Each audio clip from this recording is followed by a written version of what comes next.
দুদিনের মধ্যে চুরির কিনারা করল গোঘাট থানার পুলিশ। এই ঘটনায় গ্রেফতার ৩, আটক পিকআপ ভ্যান। ধৃতদের নাম বাপন মালিক, আকবর আলী, আতি আলী। তিনজনেরই বাড়ি গোঘাটের চকহরি গ্রামে বলে জানা যায়। মঙ্গলবার ধৃতদের আরামবাগ মহকুমা আদালতে তোলা হয়। জানা গেছে, রবিবার রাতে কিছু দুষ্কৃতী বিগদাসে একটি গোডাউন থেকে প্রায় ৬০ বস্তা তিল নিয়ে চম্পট দেয়। আর এই ঘটনাকে কেন্দ্র করে ব্যাপক চাঞ্চল্য ছড়িয়ে পড়ে এলাকায়। রবিবার সকালে দোকান মালিক দোকান খুলতে এসে দেখেন দোকানের বাইরে ছড়িয়ে ছিটিয়ে রয়েছে তিল। ছাদের মাথার টিন ভাঙা অবস্থায় রয়েছে। দোকানের ভিতর থেকে আনুমানিক উধাও প্রায় ৬০ বস্তা তিল। ঘটনায় অভিযোগ দায়ের করা হয় গোঘাট থানায়। অভিযোগের ভিত্তিতে তদন্তে নামে গোঘাট থানার পুলিশ। সোমবার বিগদাস এলাকায় একটি তিল বোঝাই পিকআপ ভ্যান সহ ৩ ব্যক্তিকে আটক করে পুলিশ। পরে তাদের জেরা করা হলে তারা অপরাধ স্বীকার করে নেয়। এরপরেই তাদের গ্রেফতার করে পুলিশ।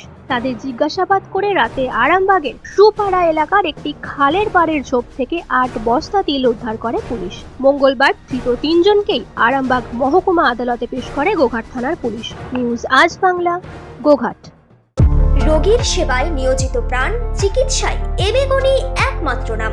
উন্নত চিকিৎসায় আরামবাগে স্বাস্থ্যসাথী মান্যতাপ্রাপ্ত হসপিটাল এমেগনি হসপিটাল। এখানে রয়েছে ২৪ ঘন্টা চিকিৎসা পরিষেবা, দিবারাত্রি রোগী ভর্তি, উন্নত মানের আইসিসিইউ, এইচডিইউ সহ বিভিন্ন জটিল অপারেশনের সুব্যবস্থা। আমাদের ঠিকানা কোট রোড, আরামবাগ, হুগলি। যোগাযোগ 8640955066 অথবা 03211255222।